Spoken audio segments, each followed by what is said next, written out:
Hey guys, NS85. Just a quick video here to explain what gas rings are. I've been getting some questions on what are gas rings, what do they do I need to replace them?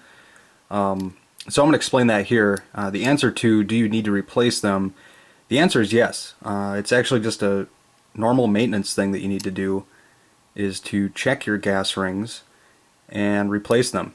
And don't replace just one. They're cheap enough and they're available everywhere that you just spend the $3 or $4 to get 3 new rings. Real quick, I do have how to replace your gas rings video, so be sure and check that out. That's specific to how to replace gas rings and how to test for it. But real quick, just to show you the gas ring test, you can do a couple things. You can either keep the bolt closed and then dangle it free floating from the carrier, and if the carrier doesn't drop, you're good to go. You can also extend your bolt and let the weight of the carrier rest on it, and if it doesn't close, your gas rings are good. Typically, you'll probably have to replace gas rings every 5,000 to 6,000 rounds. So just to give you some school of thought there. But let's dive into what they are and how do they work. The gas rings are located at the rear of the bolt, and if you look through the vent holes right here, you'll be able to see the shiny silver. Those are the gas rings. And basically what happens is when the rifle cycles, the gas comes down the gas tube and goes into the gas key here. The gas comes down into a channel here behind the bolt, and that is what the pressure then pushes forward, and that pressure only exists because those gas rings create a seal. And when they get past this location, the excess gas then vents through these two holes, and by then the bolt is all the way forward and the carrier is moving back. So that's what the gas rings are.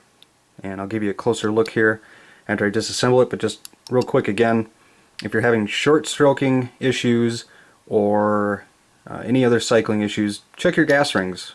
You know, it's a cheap fix, and that might be what it is. But we'll go ahead and strip this down and I'll show you the gas rings on the rear of the bolt.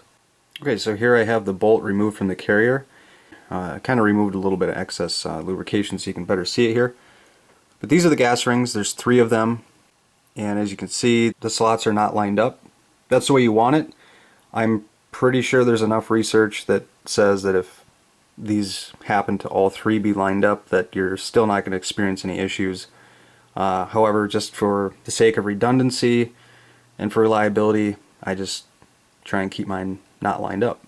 So basically these wear down over time from cycling of the bolt, and if you look here, they're a little bit bigger in circumference than the bolt itself, and that's what creates the seal for the gas as it cycles the carrier and the bolt. And again, if you guys want to learn how to replace these, I have a specific video on how to do that. It's super easy. Go ahead and check that out.